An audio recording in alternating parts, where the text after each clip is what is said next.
My mill said, I will destroy your laptop, so you missed you presentation. You job over now. But in the heart of a sunny neighborhood, my small art studio was nestled between two tall buildings. My name is Natalie, and this studio was my safe haven. I looked around and saw familiar paintbrushes, messy palettes, and canvases at different stages of completion. Here, I felt truly alive, getting lost in the world of colors and shapes. My husband, Richard, walked through the door, his tall frame almost not fitting through the doorway. His dark hair was messy, probably from running his fingers through it all day at work, but his bright blue eyes always had a playful glint. Hey, he said with a tired smile, dropping his briefcase by the door. How was your day? I sighed, glancing at a particular canvas. It was good, but I'm struggling with this piece. I can't seem to get it right. Richard walked over and took a closer look. I think it's great, he said, trying to be supportive. But what do I know? I can barely draw a stick figure. I chuckled. Thanks for trying to make me feel better. Before we could continue, the sharp ring of the phone interrupted us. I picked it up, already dreading the voice I hear. Sure enough, it was Emily, my mother-in-law. Hello, Natalie, she said, her voice dripping with fake sweetness. How are you? I'm fine, Emily. What can I do for you? I replied, trying to keep the annoyance out of my voice. I just wanted to see how my son is doing, she said. Is he there? Richard gestured for the phone, mouthing, I'll handle it, before I handed it over. I couldn't resist a little jab. He's here and he's great. He always enjoys coming home to a supportive environment. There was a pause on the other end. Well, she finally responded, just make sure he stays that way. Put him on. Richard took the phone from me, giving me a look that said, please don't start. Hi, Mom, he began, and I tuned out the rest of their conversation, turning my attention back to my painting. After hanging up, Richard turned to me. She's coming over tomorrow. I groaned. Why does she need more reasons to mock my art? Richard put his arm around me. I'll talk to her, okay? Just try to be civil. The next day, Emily arrived with her usual grand entrance. Tall with striking gray hair, she carried an air of superiority like a second skin. Hello, Natalie, she said, scanning the room with disdain. Hello, Emily, I responded, gritting my teeth. Her eyes settled on my latest work. What's this? She asked, pointing at it. It looks like a child's mess. I clenched my fists, trying to stay calm. It's a work in progress. Emily smirked. Isn't everything here? I don't know why Richard supports this hobby of yours. It's not a hobby, I retorted. It's my passion. Richard walked in, sensing the tension. Ladies, can we please not do this today? Emily scoffed. I just don't see why you waste your time, Natalie. My son deserves better. With that, she turned and left the room. I sank into a chair, feeling deflated. Richard sat next to me, squeezing my hand. Ignore her, okay? Your art is amazing. I looked into his eyes, feeling grateful for his support. Thanks, I whispered. Life with Emily was like navigating a field of landmines. Every interaction was a potential explosion, and most days I felt emotionally drained by her constant jabs. Her favorite topic, of course, was my art. She never missed a chance to belittle it or ridicule me. One Sunday afternoon, Richard and I were in our living room. Sunlight streamed through the window, casting a warm glow across the room. I was sketching a new idea while Richard read a book. The peaceful moment was interrupted by a knock at the door. I'll get it, Richard said, setting his book down. He opened the door to reveal Emily holding a pie.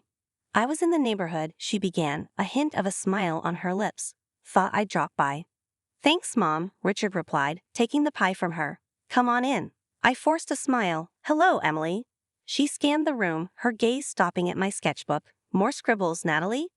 It's a concept sketch, I said, trying to keep my voice steady. Emily smirked. I'll never understand modern art. It all looks so pointless. Richard intervened. Mom, can you please be respectful? She shrugged. I'm just giving my opinion. I didn't ask for it, I retorted. Emily leaned in closer, her voice dripping with condescension. I just worry about Richard. What kind of future will he have with a wife who spends her time drawing whatever this is? Richard stood up, placing himself between Emily and me. Enough, Mom. Natalie's work is important. Just because you don't understand it doesn't mean it's worthless. Emily feigned surprise. I'm just concerned for my son. I stood up and said, I'm concerned for my mental well-being. I don't need your negativity. Emily huffed. Fine, I'll leave. As she made her way to the door, she stopped and turned.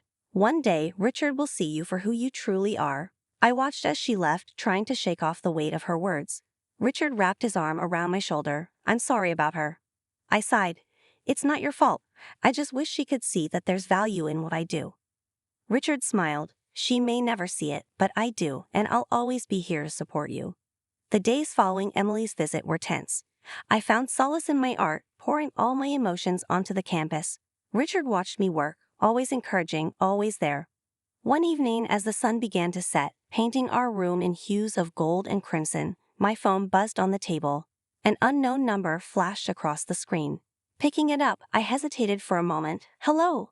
The voice on the other end was soft and pleasant. Is this Natalie? Yes, speaking.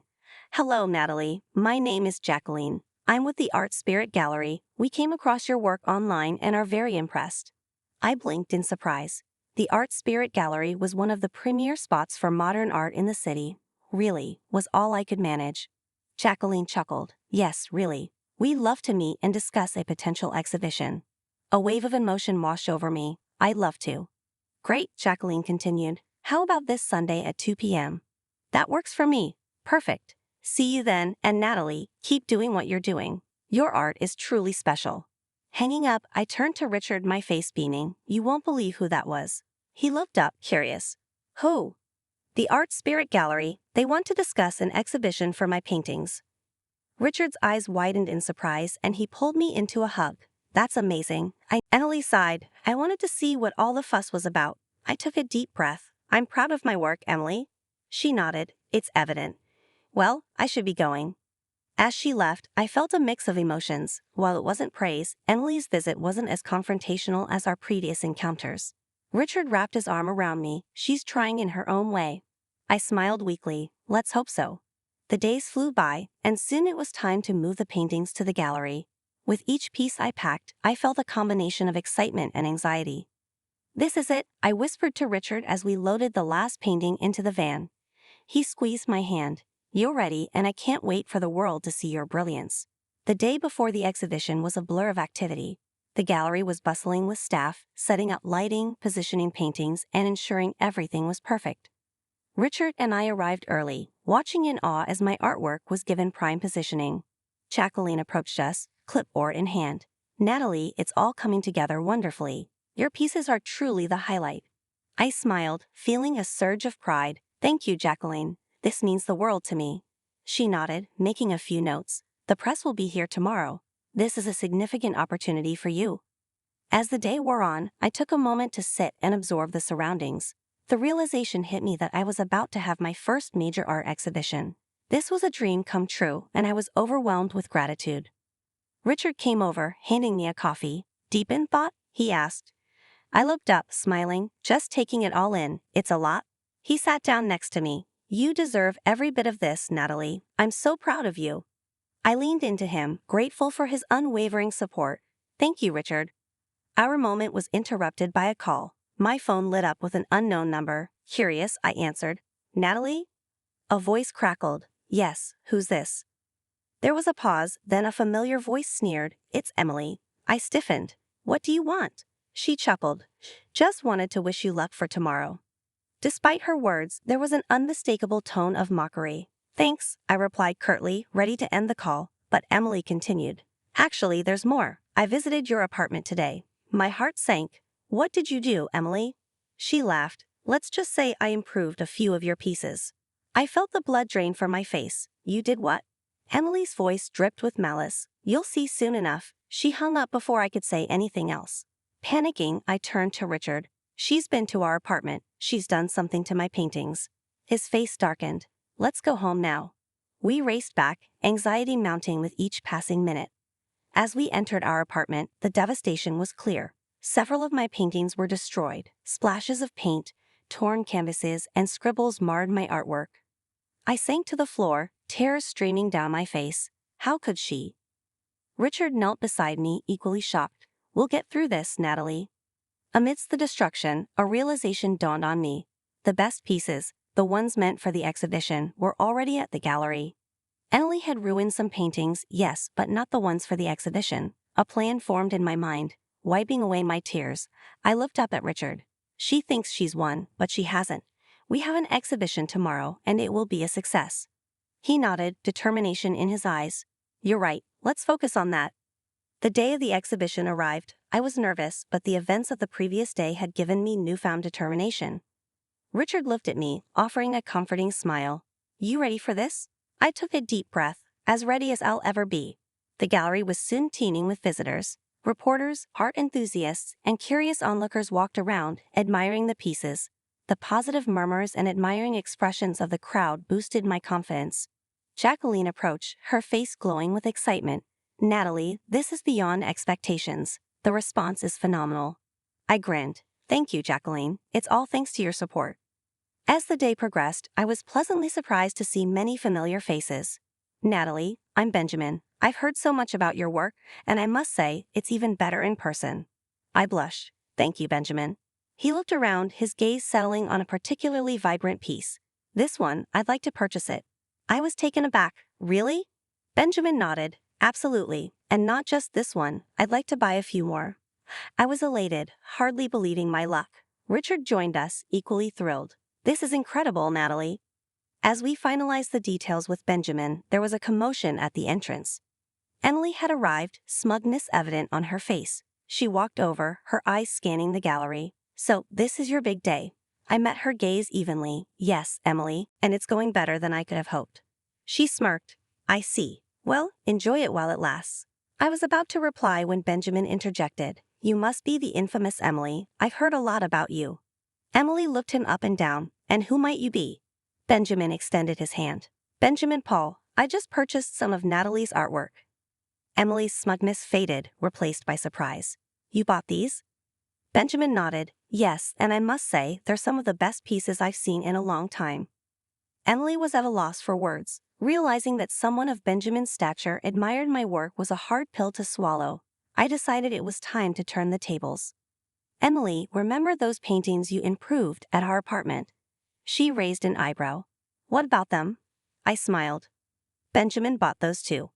Benjamin added, and I intend to press charges for the damage to my property. Emily paled, her confidence shattered. You can't be serious. Benjamin looked at her sternly. I am. I value art, and what you did was criminal. Emily looked like she was about to crumble. I didn't know. I stepped forward. Now you do. Maybe you'll think twice before meddling in others' lives. After the whirlwind of Emily's confrontation, the gallery buzzed even more. I had to take a moment to breathe and center myself. The sheer number of people attending and the success of the show was mind-boggling. Richard came up behind me, wrapping his arms around my waist. How are you holding up? He asked. I leaned into his embrace. Better than I thought, but God, Richard, the sheer number of people. He chuckled. They're here for you. All for you. Jacqueline settled up next to us, with a glass of champagne in hand. You two are the stars tonight, and Natalie, the critics are raving. Taking a sip of her drink, she continued, I've had 5 other gallery owners approach me already, asking about you. The next big thing, they said. I blinked in surprise, struggling to process the information. Really? She nodded, her eyes twinkling. Really. Prepare yourself for a lot more attention after tonight. A familiar voice called out, There's the artist of the evening. I turned to see my old college friend Stephanie striding over with a big smile on her face. Pulling me into a hug, she said, I always knew you'd make it big, Christina. I laughed. It's still Natalie to you, but thank you, Stephanie. It's been too long. As the night wore on, I chatted with countless visitors, some who knew about art, some who didn't, and some who just came to show their support. Each interaction was a reminder of the journey I had taken to get here. Around midnight, the crowd began to thin. The gallery's lights dimmed slightly, casting a warm, ambient glow over the remaining guests. That's when I noticed a familiar face standing by one of my paintings, studying it intently. Uncle Henry? I approached tentatively. We hadn't spoken in years. He turned to me, his eyes slightly moist. Hello, Natalie. It's been a while. Not knowing what to say, I simply replied, Yes, it has. He looked back at the painting, a piece I had done of our old family home. This takes me back, he murmured. We talked for a long time, reminiscing about old times and catching up on new ones. The rift that had formed in our family after a dispute over inheritance had kept us apart. But that night, in front of my artwork, barriers were broken. By the time the gallery closed, my feet were sore and my voice was hoarse, but the joy in my heart was unmatched. Richard, ever the caring husband, carried some of my stuff as we headed out. As we drove home, he glanced over at me. You did it, Natalie. You proved them all wrong. I leaned my head against the window, the city lights streaming past. It's just the beginning, Richard, just the beginning. The sun filtered through the curtains as I sipped my morning coffee. Last night's exhibition success still buzzed in my mind, and the feeling of satisfaction lingered. Richard was reading the morning paper when the phone rang. Picking up, I was met with a familiar, shaky voice. "Natalie, it's Emily." My guard went up immediately. "What do you want?" To apologize, she began, desperation evident in her voice. "I've seen the error of my ways, especially after the success of your exhibition." "Why now after everything?" I asked, my voice tight. "I see the buyer of the paintings has filed the lawsuit. It's substantial. I was hoping maybe you could talk to him, persuade him to drop the charges." She was almost pleading. I took a deep breath. "You expect me to bail you out after everything you've done?" "I'm genuinely sorry," she insisted. "That might be, but actions have consequences, Emily," I responded coldly. "Please, Natalie, think about it," she urged. Before I could respond, I ended the call. Days later, the court's decision came through. Emily was ordered to pay the full cost of the ruined paintings and a hefty fine for property damage. The verdict didn't surprise me. She had openly admitted to the act after all. News reached me that Emily had tried to appeal for leniency, but it was no use. The damage was done, and the court stood firm on its decision. Soon after, Emily stopped all communication with me. In many ways, the silence was a relief. Her constant negativity and interference had been a burden for too long. With her out of the picture, my life slowly regained its balance. My career began to flourish in ways I had only dreamed of. The exhibition's success opened new doors for me, and I was invited to showcase my work in other prestigious galleries. The recognition and support from the art community were overwhelming and deeply satisfying. Richard and I continued to strengthen our bond during this time. He was my rock, always there to encourage me and help me navigate the new opportunities and challenges that came with my growing career. We spent more time together, appreciating the peace that had returned to our lives. The ordeal with Emily was a harsh reminder that life is filled with challenges, but also that every cloud has a silver lining. Her actions, while hurtful and destructive, ultimately led to a series of events that strengthened my resolve and boosted my career. It was a testament to the idea that sometimes justice does prevail, and good can come from even the most difficult situations. As time passed, I found myself reflecting on the lessons learned from this experience. I became more resilient and more determined to protect my work and my peace of mind. I also realized the importance of surrounding myself with supportive and positive people who genuinely believed in me and my passion. In the end, I emerged stronger and more confident in my abilities. The exhibition was just the beginning of a new chapter in my life, one filled with promise and potential. And as I continued to grow as an artist and as a person, I knew that I could face whatever challenges came my way with Richard by my side and a renewed sense of purpose in my heart. We'd love to hear your thoughts. Please leave a comment below. Also, don't forget to like, subscribe for more awesome stories like this. Stay blessed and healthy. Thank you for watching and see you in the next story. Bye.